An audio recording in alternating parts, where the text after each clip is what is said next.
Welcome friends. গত 19শে December 2024 আমরা দেখেছিলাম সুপ্রিম কোর্টে এসএসসি 2016 মামলাটি একদম সকাল 10:30 থেকে প্রায় সারা দিন শুনানি হয়েছিল এবং সেদিনের আউটপুটটা আমরা প্রত্যেকেই জানি।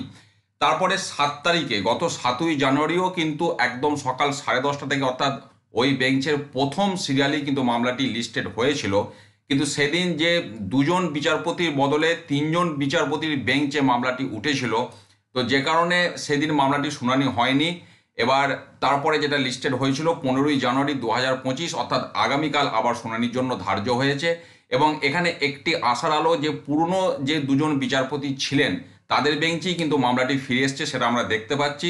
সিরিয়াল নাম্বার 34টা বড় কথা নয়, যেটা এখানে আগের দিনই বলা হয়েছিল যে 2টোর সময় মামলাটি শুনানির জন্য উঠবে, অর্থাৎ আগামীকাল মামলাটি 2টোর সময় শুনানির জন্য উঠছে। এবং যে দুজন বিচারপতি, প্রধান বিচারপতি সহ আরেকজন যে অনারেবল জাস্টিস সঞ্জয় কুমার, এই দুজনের বেঞ্চেতেই মামলাটি উঠছে এবং দুপুর 2টো থেকে।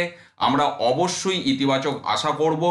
আনটেন্টেড বা নন টেন্টেড ক্যান্ডিডেট যারা রয়েছেন তাদের সম্মান সুপ্রিম কোর্টে বজায় থাকবে এবং ওই দিন শুনানি সদর্থকভাবে হবে, এই আশা নিয়ে আমরা আগামীকাল তাকিয়ে থাকব।